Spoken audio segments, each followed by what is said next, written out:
So let's get started. And so this is the how to revise and edit. We're going to be talking about key types and some steps.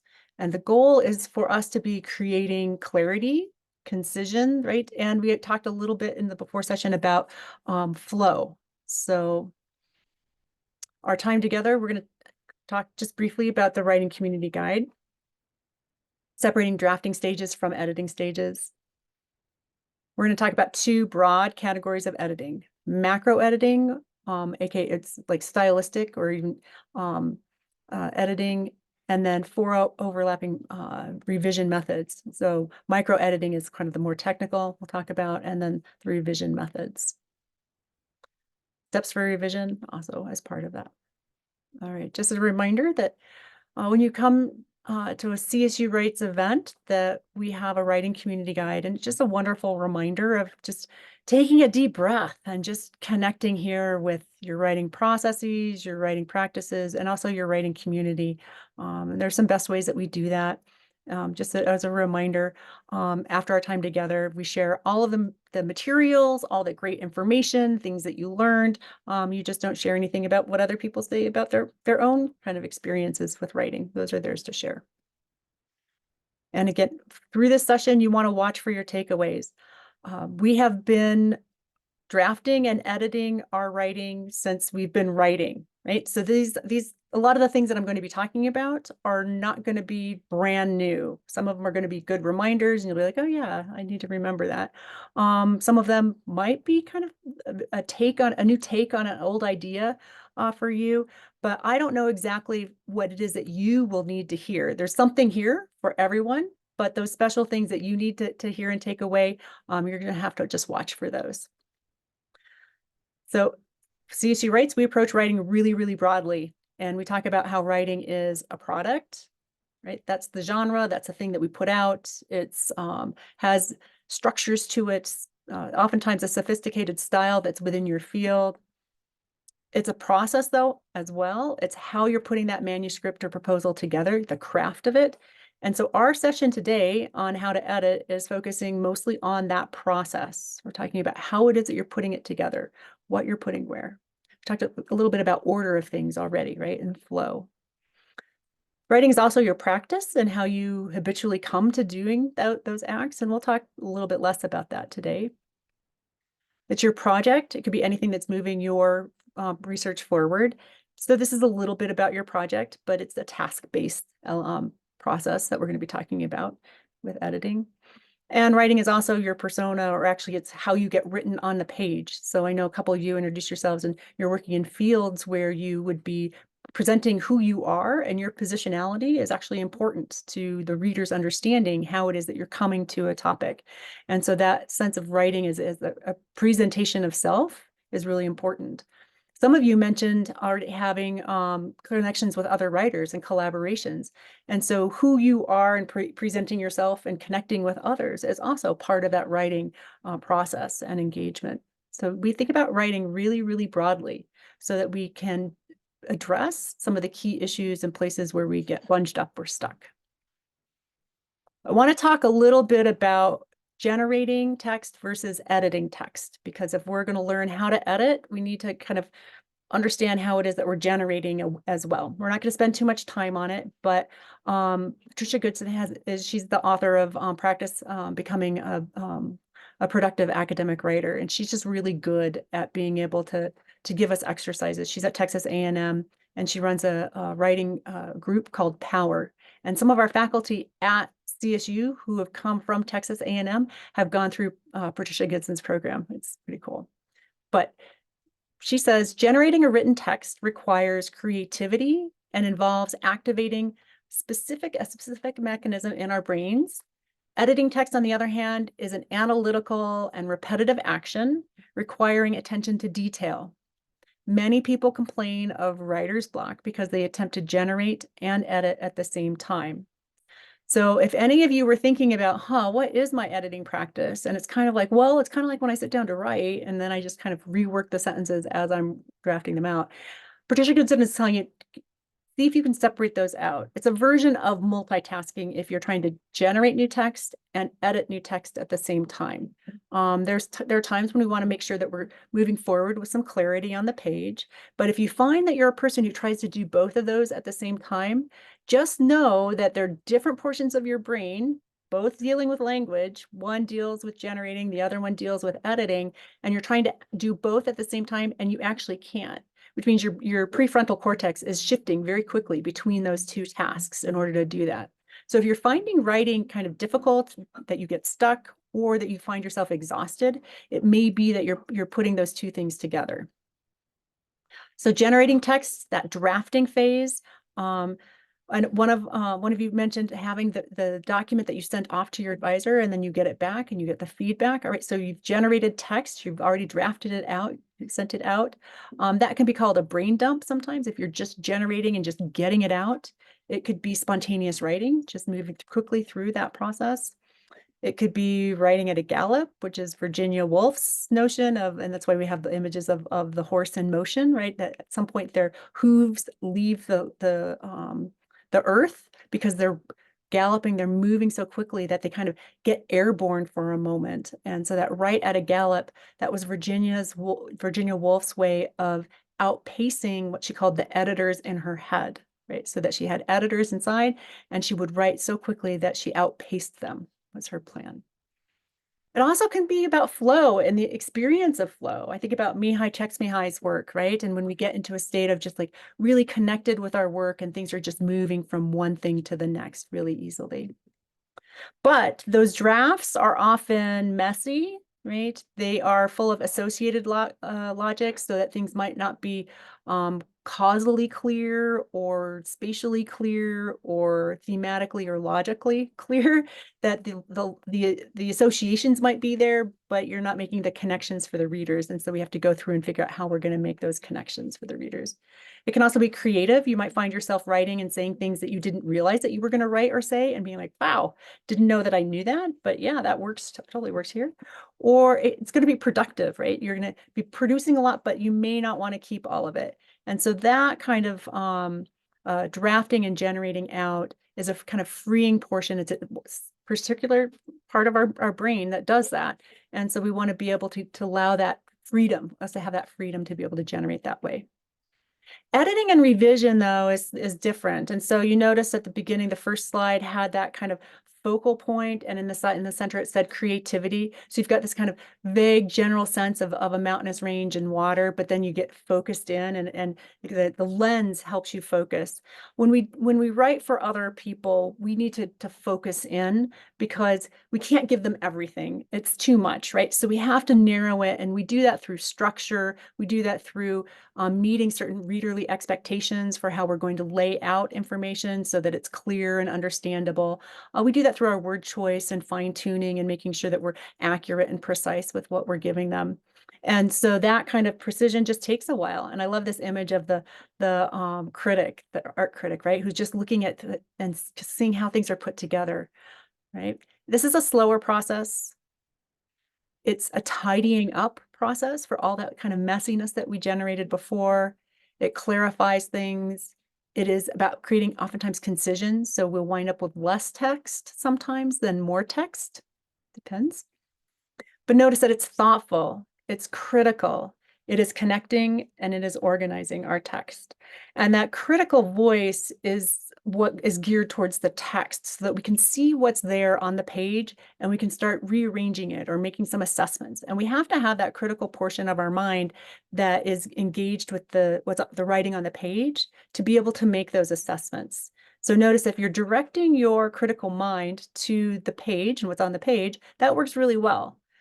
However, if you redirect that critical voice and you turn it then towards the writer, if you go from product or the process down to persona, who am I to be saying these things? Why would I write that? Is that who would pick that word? Why would you X, Y, and Z, right?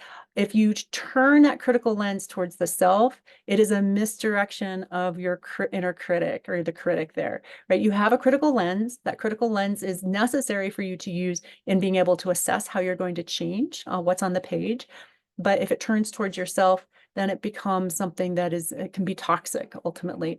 And if you're finding that you're procrastinating or avoiding writing, or you feel bad about your writing, it may be that you have just redirected that lens and towards the self, and you need to redirect it out so that you can get some clarity about what's going on the page.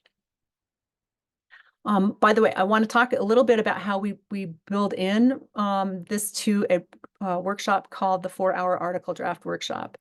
And so we use generative writing practices to be able to generate an article in 4 hours.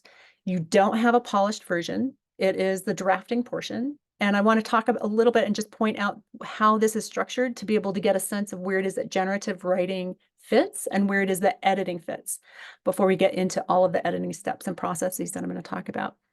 So notice that on our 4-hour article draft workshop that we have an introductory session in February, and then we have the first drafting session a month later in March.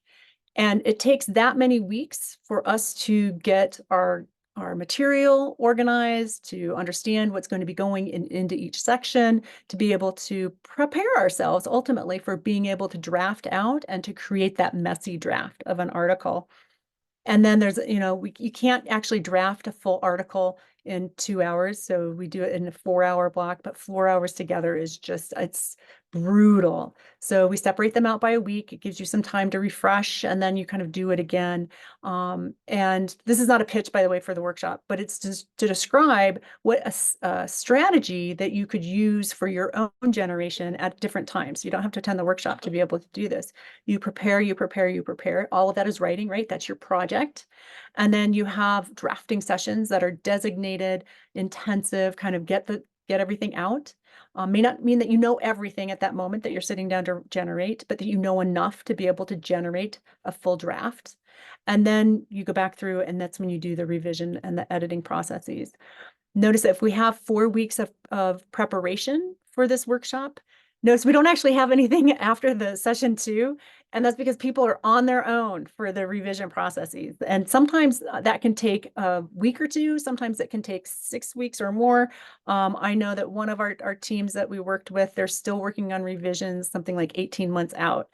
So it's been much more complicated. They had a draft, and then they're still working through it. And so some of that is changes in what they thought was good data, et cetera, et cetera. So if you have those kinds of changes, it might take a lot longer to revise what it is that you've got. But just know that the drafting out can be pretty speedy. And that's usually our fantasy of what we want our writing to be. It's like draft it out and done and perfect at the, right? And it doesn't work that way. The editing process is much more rigorous, much more substantial. And so let's talk about that. Oh, sorry. I meant to show it a bigger screen so that you could see it, but you get the drift, right? On how those dates are working. All right, so let's talk about the terms that we're going to be using, the stages that we're going to be talking about, and some of the steps that you can follow. And again, take from this the steps and things that work for you. I think the key thing is to separate out your generating of your text from your editing or your revision of the text, first and foremost. And some that hits in that pre-editing steps. So it's before you get to the editing stage. You might think about everything that you're doing in order to lay out the scope of the project, or outline your project, or draft out your project. All of that is pre-editing steps and should be done before you start looking at the macro editing or the micro editing that we're going to talk about. So the macro stage, or these are kind of big picture stylistic editing choices. It can still be line editing. You can still go through and kind of look and see, are things working? We had a workshop a week ago, 2 weeks ago, on reverse outlining, where we looked at taking out key sentences and identifying, are the key sentences are you using them to build out your overall argument, your steps of your research, whatever it is in your section, are your topical sentences for your paragraphs, are they moving the reader forward topically? And you can use line editing, and that's a version of that, to be able to go through and kind of reverse outline.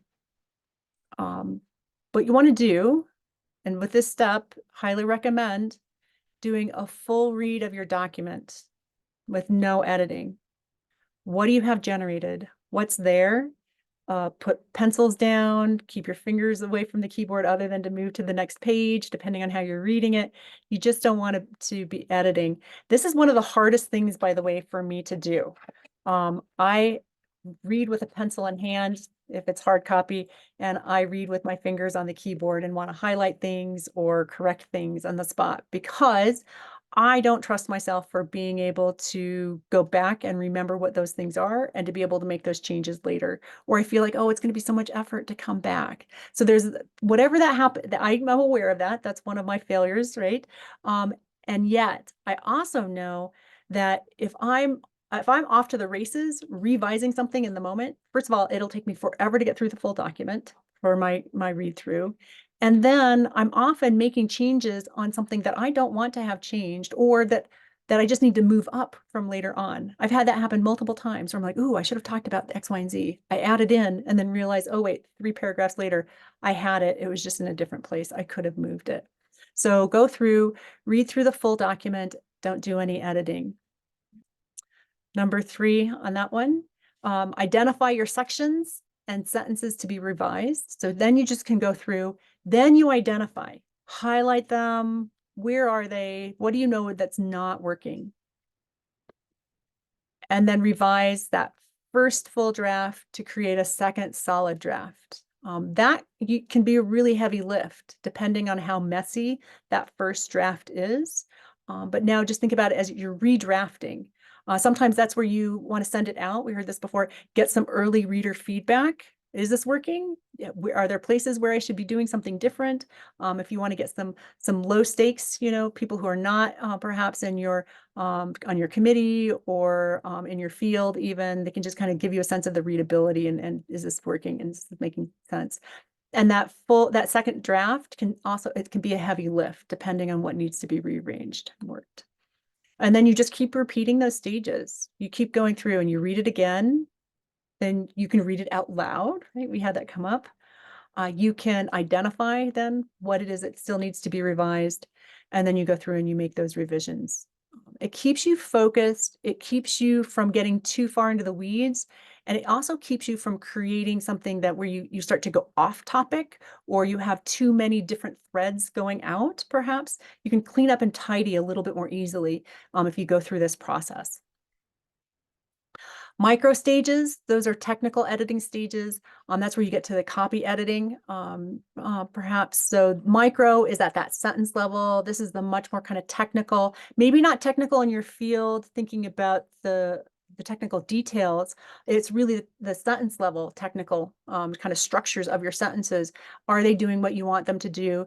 It may be that the word choice is off, and so maybe you need to change things so that it does become actually the more technically correct in your field. But the way that you're working through it is the technical editing that's of the word of the document at this point. And here you would be reviewing for your errors. You would fact check things, any word choice issues, and then you kind of fix as you go on this one. So notice with these macro stages, this is really big picture. We'll talk about that in a moment. I'm going to continue. I'm going to go through these stages in greater detail and give you some more advice on how you do this. But notice that this is big picture, right? This is just little kind of reviewing for errors. What is it? And errors can happen through word choice, that it's misrepresented. It's not an accurate way of representing what it is that happened.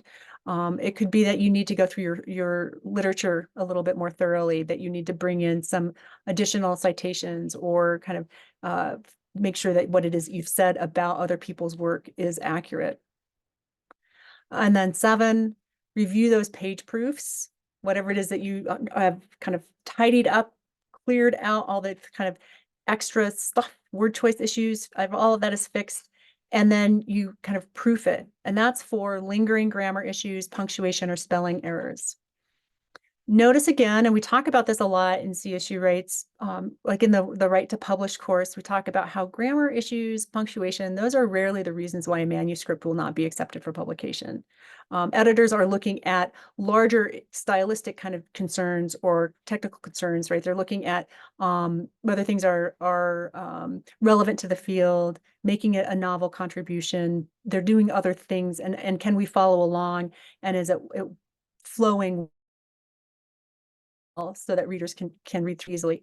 Some of that might have to do with grammar, punctuation, and spelling error issues, but really it's not going to be, your manuscript's not going to be rejected. If everything else is great and you've got a couple things that are just kind of off, sentences that are off, or punctuation, mispunctuation, spelling errors, that's not going to be a reason for your manuscript to be rejected. They will help you kind of go through and identify those and say, somehow you missed them, which is for me always the moment where I'm like, oh, how could I not have seen that? Right? Or how could I have given this to 3 people, had them read through it, and how could they not have pointed this out to me before? Oh, right. So sometimes that happens as well. All right, so let's start talking about, and a reminder with those pre-editing steps. Actually, I'm going to just go on, we're going to move on to the macro stage. Right. So macro stage or stylistic editing. This is where you're focusing at the manuscript level, kind of the big picture. You start at the big picture because if you start messing with all the grammar and the smaller punctuation errors at the outset, you likely will have to so it may be a waste of your energy. You're likely going to have to go back and cut out portions of those paragraphs. Those very sentences that you spent a lot of time fine tuning will likely disappear if you go back through and realize that there are sections that need to be completely reordered or revised. So you focus on the genre, like how does it need to be structured out? What goes where? Is this an article that's going to be your standard kind of IMRAD structure? Is this something that has multiple sections where you have to cue readers, but the literature review is not a standalone kind of section, but it's integrated throughout? Like what's the structure? What's the genre that you're writing in? What are the kind of peculiarities of your field? How's that? And that goes to even if you're writing a proposal, which is a different structure, the funding agencies will give you, kind of the format of what they're expecting, and you have to work within that format to give them something that readers can read through because it's formatted all the same way. Then they can kind of get through and glean the information. So when things are formatted the same way in your genre, it allows for readers to read more easily, who are familiar with that genre, because they can focus on the information. They're not looking at differences in style. It's not, right? They're not waiting for something to be different or new information. Fiction, we often, we like our genres there too, but we'll be more entertained by surprises and things being in reverse order, for example, than what we expect. We go through at the macro stage and we arrange the ideas logically. We have talked about this in various sessions, and we will continue to talk about it in others where we talk about flow, for example, logical connections, but you really want your ideas to flow one to the next. You want to identify any gaps that are significant. We all move through gaps. Even if you think about like the difference or the space between a word, that is a gap, right? So we can move from one word to the next. Gaps are important, but if it's gaps in information that's crucial for readers to understand what you're talking about, you need to add those in. And then any redundancies. And I mentioned that where I kind of like rewrite sections and then I don't realize that I've already written it. So now I've got it repeated. I may have the same idea 3 or 4 times. Readers don't need that. They get irritated. And it's a version of me either having a poor editorial process or me being nervous and anxious that the way that I describe something that is important was not enough on its own. And I want to reinforce it and reinforce it and reinforce it. And so then I just have to be aware that that's what I'm doing. I'm creating redundancies. But you catch that kind of big picture at this micro stage or macro stage, excuse me. And here's a reminder about structural features that's important as a writer. Those macro elements, how things are structured out, right? Introduction, literature review, methods, results, discussion, conclusion. Those are the things that you consider as a writer as you're putting together your manuscript. Your readers are not thinking in that same way. And you just go to how you open up documents and you're like, let me read this article on this particular topic. You're not thinking about that article in terms of its structure. You're thinking about it already in terms of its content. You want the information, you want the ideas, you want to understand the context, whatever it is that you're going to that article for. Or text for, you're going to be reading to understand things like what's the purpose? What's the significance of your research or the research? What's the originality of the project? What's kind of novel about it? How does it develop? How does it flow? Is it delightful to read, right? All of those features are how it is that readers understand what it is that you've written. And I think that oftentimes when we go to workshops or sessions, we often talk about them simultaneously, like the same thing, right? But just know that you have your structural elements and forms have a certain effect or impact, and they contain kind of elements of that will be to the purpose, the significance. So they just read differently. All right, that micro stage, that technical editing stage, again, this is where you focus on things that are sentence level. They're the mechanics, their grammar, word choice, syntax. If your syntax, I would get comments in graduate school early on consistently of your syntax is a bit off here, or your syntax is grueling. Your syntax is makes us unreadable. Like they weren't all that bad, but I had this propensity for writing really, really, really long, convoluted sentences and expecting readers to be able to follow through. And for me, it was like, well, these ideas are really rich and complex. So I had these really rich and complex sentence structures and didn't realize that oftentimes for me, and you can hear it when I speak, sometimes I'll start to speak about one thing and then I'll move and I'll shift and I'll bring something else in and then I'll go back to what it is that I was speaking about. That, whatever that thing is, then how my brain operates, that happens on the page for me too. And if it happens within a sentence, it means that the syntax can go wonky. So if you think about syntax is the order of words in a sentence, and the really simple example that we give here is the dog bit Jess, or Jess bit the dog. Same number of words, right? Just different order. And because of that different order, it has a different meaning.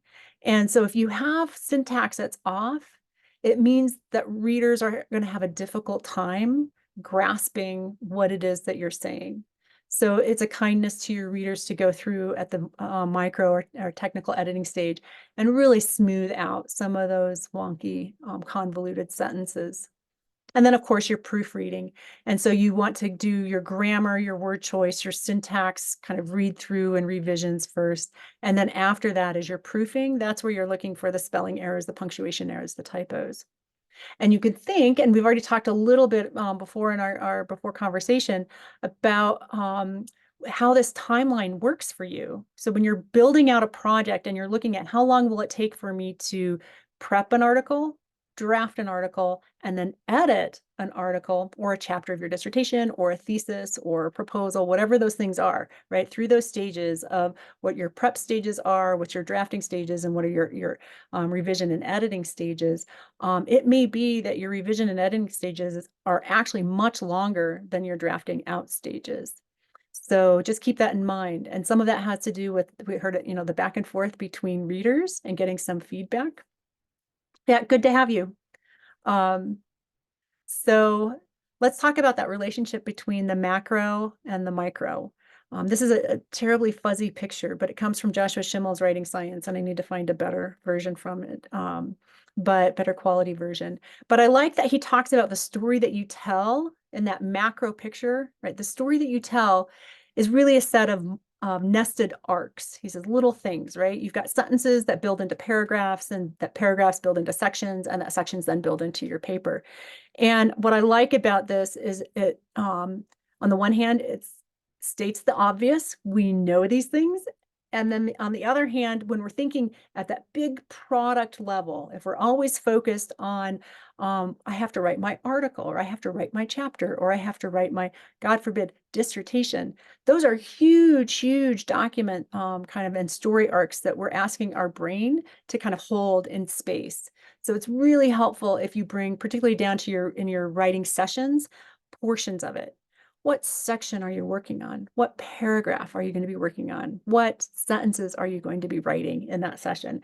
And so it's just a reminder that, yes, it will eventually all build into some sort of like bigger picture. But in the moment that you're writing it, you're going to be writing at the sentence level. And the moment that you start revising your draft, you're going to be working at the bigger structural level. Right? And then you're going to work back to those sentences. Just a reminder, edit with your readers in mind and focus on what you want us to see or take away.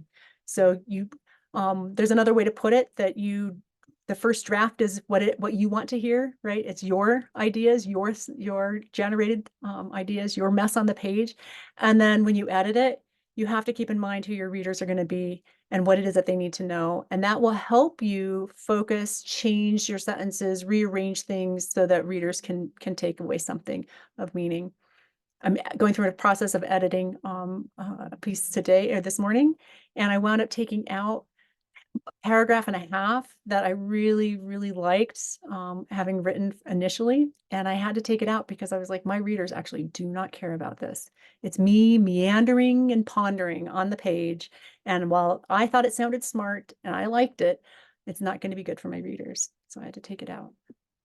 All right. And by doing that, you get to focus, right? Again, you get that focus, that lens, and the clarified piece. And so if you give them just kind of the blurry mess, it's too much for readers. So you narrow it down, give them a tighter focus. All right, so let's go and let's talk a little bit more about those kind of macro stage stylish editing sections and how you can create flow in a paragraph. And this is just a reminder that there are two types of thematic coherence that are mutually reinforcing.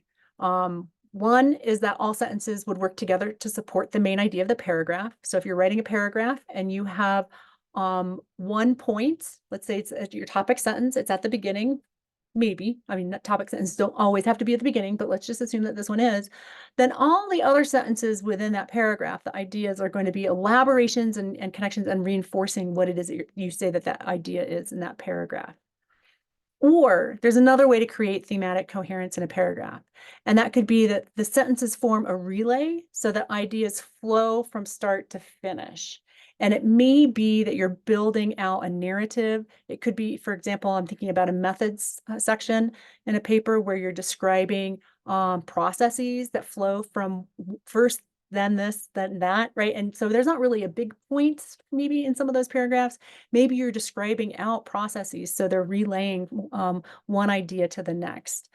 So that's and so then ultimately you're going to have elements of both. You still have a point for your method section, for example, but maybe that the ideas are flowing from one to the next. And when you build ideas from prior ideas to new ideas, what you said first becomes prior. And then when you connect it to another, there's a new idea. And transitions words help us make those connections and build those connections. So creating flow, transition words are helpful. However, if you use too many transition words, just a caution, then they kind of overtake your point.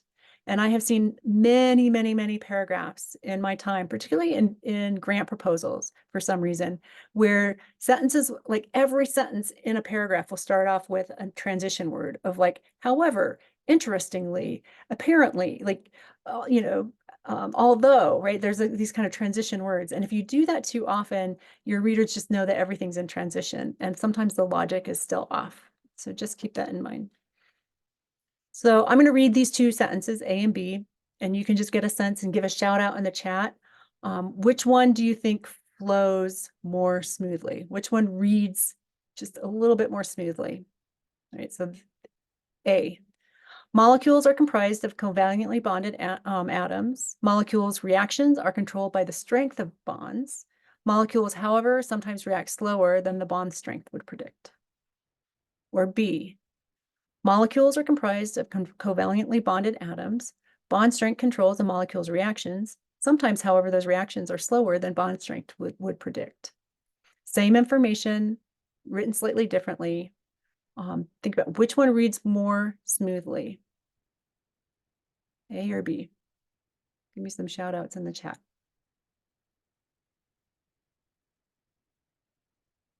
B. Well, yep. All right, we're going to call it B. Yeah, it reads more smoothly. Let's talk about why. So flow is created through storytelling and connecting of ideas, not through listing off those ideas. And so what we have in the first paragraph or short mini paragraph is a list. Molecules are bonded atoms, molecule strength, molecules bond strength would predict. Those are the ideas. Maybe that's in your outline. Maybe that's what you want the story to tell, but it's not written in a way that moves the reader smoothly through. So you would revise that and you would just say molecules are bonded atoms, their bond strength. And notice here where it is that you move towards the end, molecules to bonded atoms, bond strength off of the bonded atoms, right? And then you end with reactions here. So reactions is prior information, which then becomes what it is that we would build off of in our next sentence. And then we move towards prediction. Now we have a story. We move forward through it. Again, same information, but it now flows in a readable way. All right, so let's talk about some sentence level issues that will impact the readability of your text. And I'm going to give lots of examples of different ones. We're going to have 6 sentence level issues, by the way. The first one we're going to talk about is wordiness. When we're talking about clarity and concision, concision is the number 2 ask of journal editors. They want clarity first and they want concision following, right? So clarity and concision, they work really nicely together. And if your text is wordy, you're making your readers do a lot of extra work to move through your text. And I say that as somebody who is always wordy at the outset. I have to take it out, right? And cut it out. So to identify wordiness, the things that you need to look for are redundancies, statements of the obvious, different kinds of modifiers, like if you're using too many modifiers to describe something, meta discourse, and verbosity. And I'm going to go through each one of those real quick. All right. So redundancies, this is this office will not tolerate redundancy in this office, right? It's kind of, right, you got to take those out. And so redundancies, I will develop, test, and apply a new synthetic approach to produce photovoltaic plastics, right? Or most, but not all of the test subjects responded. These are sentences at the sentence level that contain redundancies. You can also take out redundancies, of course, at the macro level, but let's talk about it at the micro level. I will develop a new approach to produce photovoltaic plastics. Or most of the test subjects responded. So we've taken out at least 2 or 3 words from each sentence, sharpened it, right? Sharpened that focus. And so it's not that I will develop, test, and apply. You just will develop, because testing and applying is part of the developing. And a new synthetic approach, just a new approach, right? And you don't need synthetic in here because it has to do with the type of plastics. So most, but not all, it really is just most. In the word most, we already know that it's not all. And so by repeating not all, yep, it's unnecessary, it's redundant. These are sometimes hard to see. A sentence level issue number 3 is like stating the obvious. It's like, oh, you don't say, right? That's stating the obvious. All right, so let's look at an example. There is evidence that X17 production can be associated with enzyme induction. All right, so, and we've got Chu et al. It seems like it should be a perfectly good sentence, right? There's evidence that can be associated. Why? How is it stating the obvious? Because ultimately, we know that it's evidence already. If this production can be associated with enzyme induction, and Chu et al. Said it, we don't need to tell people that there's evidence of it. By simply stating it, right? So we just take out there is evidence, and then now it's information. Before, it's stating the obvious. Second revision, it becomes information. All right, so we can take a look at sentence level issues and excess modifications, or modifiers. So when you use too many modifiers, meaning adjectives or adverbs, and you can think about excess as the amount or quantity beyond what's necessary or reasonable. So beyond what's reasonable, beyond what's needed to make your point, that's excess for adjectives and adverbs.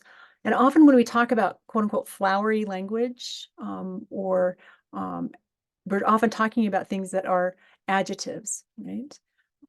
The entire reaction sequence takes less than 1 hour to complete. You can think for just a moment, like what's excess here? What do we not need in order to understand the point? And ultimately, we just need to know that the reaction sequence takes less than 1 hour. That's it. It's kinder to your readers. There's the entire reaction, right? And then to complete. So entire and to complete. But we just know the reaction sequence, that is its thing. And so we don't need entire and we don't need complete in that one. Some common or empty modifiers that you might be tempted to use, and you can just pop these into your find and replace when you're going through and doing editing at the sentence level. And you can see how often these turn up if you have a propensity to use one more than the other. I tend to use rather, I use quite, and sometimes I use really a lot. I used to use very all the time. So these crop up in your writing. It's words that end in ly, and you're adding them to like very happy, very excited, very intense, very whatever. But usually it's an indicator that you don't trust the meaning of the word and the word that follows to be able to carry the weight of what you're trying to express. So look at those and see if you're using many of them in your writing, and then remove them if they're not necessary. Meta discourse. All right, so let's talk about what meta discourse is, because we do it a lot. And for some, and depending on your field, this is a way that you show who you are to your readers, right? So could be that's kind of self-conscious, like we found that, or we argue that, or I would argue, or I believe, right? Sometimes we put those statements in our writing. It could be our initial hypothesis was, these data may indicate, or to conclude. And in those moments, it may be necessary that your readers see you on the page, or see your process and who's thinking on the page. But more often than not, it's just extra. It's not necessary. So, and by the way, going back to, I just want to say, to conclude, when you cue your readers this way, it suggests that they're not already following the argument, and that you have to tell them that they're at the conclusion. Whereas you shouldn't have to tell them that they're at the conclusion. They should be able to understand based on you moving towards your discussion, or moving towards wrapping up the elements and the kind of takeaways and things that you want them to learn by the end. You can do that without saying to conclude or conclusion. However, if your field or advisor tells you otherwise, you should probably keep in the meta discourse. Verbosity, that's using simple, plain, or plain using, not using simple and plain language in short, brief sentences, as Mark Twain says. He says that that is the way. Let me just restart that. Use plain, simple language, short words, brief sentences. That is the way to write English. It is the modern way and the best way. Stick to it. Don't let fluff and flowers and verbosity creep in. All right. So I love that. And by the way, Mark Twain had incredibly skilled at writing like paragraph long sentences, right? That he could just connect with semicolons and other things. But so I love that he's like saying, you just keep it simple, because you can keep it simple as long and keep it long and complex, as long as your sentences are simple and you're keeping out the verbosity. Verbosity is fillers when you start to ramble. I mentioned that earlier, right? When you hedge, when you're not quite sure, you're like, perhaps this, maybe that. I don't know. Readers often don't want to read that. They want to know what it is that you know. And so if you're hedging, that can be an uncomfortable place for a reader. So if you're doing that, it may mean that you are uncertain with what it is that you're saying. And if you need to have nuance, and you want to have things so that it's not only one way, only, if you feel like you would be painting something as to either black or white, for example, work on nuancing the ideas so that it's clear for your readers and you can be confident and your language is clear, and then it's not hedging through it. But here, let's take a look at some kind of rambling and extra words that we just really don't need. A central dogma of ecological dogma, has long been that soil microorganisms must decompose organic matter, releasing inorganic nitrogen before that nitrogen becomes available for plants to take up. Wow. Okay. So perhaps good ideas. There's a lot that kind of is filling in. And what happens with filler is it overshadows, or it kind of deadens what it is that the point is that we're trying to make. Some of this is you could identify as repetitions as well. So for example, a central dogma of ecological dogma, we don't need to have that. That's kind of just, right, filling in. So just ecological dogma has been that soil microorganisms must decompose organic matter, releasing inorganic nitrogen before that nitrogen becomes available for plants. And that we don't need the take up, right? And so there are places where we can just kind of pull out that filler language. And if you, like me, write in your filler language, then just figure out what the things are that you typically fill in. I like to use to be sure for whatever reason, and I don't know why, so I got to take most of those out. All right, so And talking about that micro stage or technical editing and copying editing steps, right, where you're reviewing for errors, you're now at the fact checking stage, word choice issues, page proof and lingering. Now you're kind of getting down to the nitty gritty. And one of the things that you might want to do if you know that you have some grammar issues to tackle is start targeting and tracking and targeting your micro issues. It may be that English is not your first language, and there are certain things like for a lot of folks, direct articles or indirect articles, they're often not part of other languages. And so then you're like, how do I work with these? Figure out what those are. Some of the most common, though, that trip up all writers, whether you're a native English writer or a non-native English writer, would be things like dangling modifiers, passive voice, parallel construction.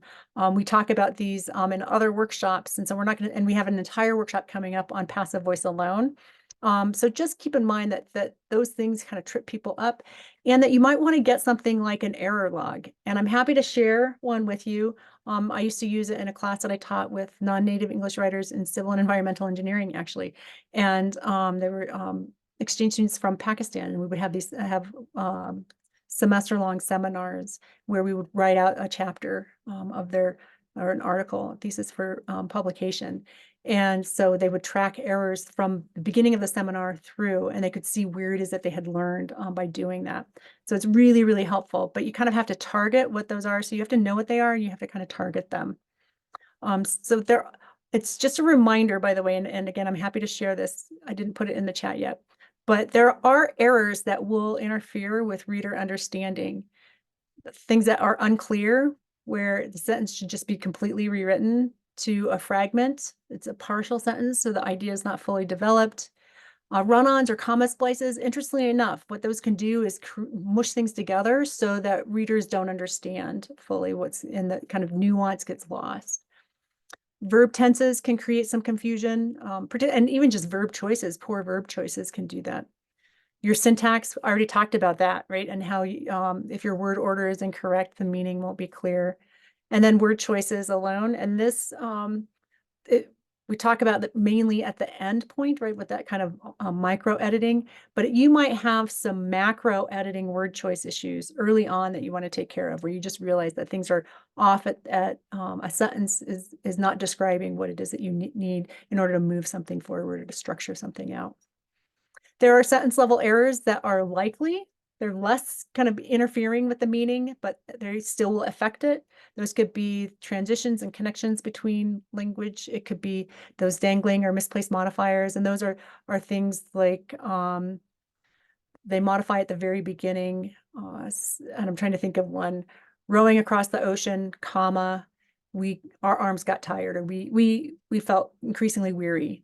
So who's rowing across the ocean, right? That has to describe we in those actions. So if you have it misplaced, then it could be awkward or off. That happens a lot in academic writing. Passive voice, I already mentioned. Pronoun reference may not be clear if you're referring to something and it's not clear how you're doing that. You might have to clarify that so that readers don't get confused. Again, word choice always. Or mixed or non-parallel constructions and lists and comparisons. And I would say that for academic writers, that can just make things awkward and less readable. So if you are having a problem with flow and you realize that you're actually comparing two things or you're creating a list, it might be that there's something off in how it is that you're structuring out that sentence. So you might not need to pay attention to all of the kind of flow issues or know what those are, but just kind of think about like how that list, and then just see how you can smooth out that one list. And then there's some errors that are less likely to interfere. Could be wording is just non-idiomatic, awkward, or maybe a wrong preposition is used. I have preposition problems myself. And those are things like in, of, by, for, above, below. There are places that connect with, there are words that connect with nouns that give some sort of direction and additional information. And what you can do if you, and you don't have to use this, right? You could just like set up a journal, how it is that you're tracking your errors, what you know are some of your common errors. For me, it was syntax, right? So in graduate school, that was one of the things that I was working on. And so how am I identifying those sentences? How can I fix them? I relied heavily on other readers. I relied on my committee to be able to point out those sentences to me. But you can just start tracking on your own and just kind of seeing where it is that you land. I also highly recommend, in order to be able to identify some of the challenges that we've talked about, getting a good style guide. There are some designed specifically for science writers. There are others for social sciences. There are some for humanities as well. There are some general ones like the Bedford Handbook is really good if you're looking for kind of grammar and sentence level work. Eat Shoots and Leaves is a really popular one where it's kind of playful, but so too is Steven Pinker's The Sense of Style, and he's a Harvard professor of psycholinguistics, and he has a lot of really cool books out there that are just really lovely, smooth reads. So find a book that speaks to you. If you need a help with getting a style guide, I'm happy to make recommendations. You can just set a time to meet with me. We can talk about some of your particular challenges and places where you might want to target. And then we're going to open it up for a little bit of discussion, but just a reminder that till we meet again, may your writing be brief, frequent, low stress, and highly rewarding. And if you need to reach out, do that. And by the way, I will be reaching out, following up with this workshop to those all who registered. If you attended, then please just give us a little bit of feedback. It's super, super helpful. So I'm going to stop the recording and stop sharing my screen and open it up for additional conversations so that we can talk about your own editing processes and things that might have come up during the conversation or during the recording, excuse me.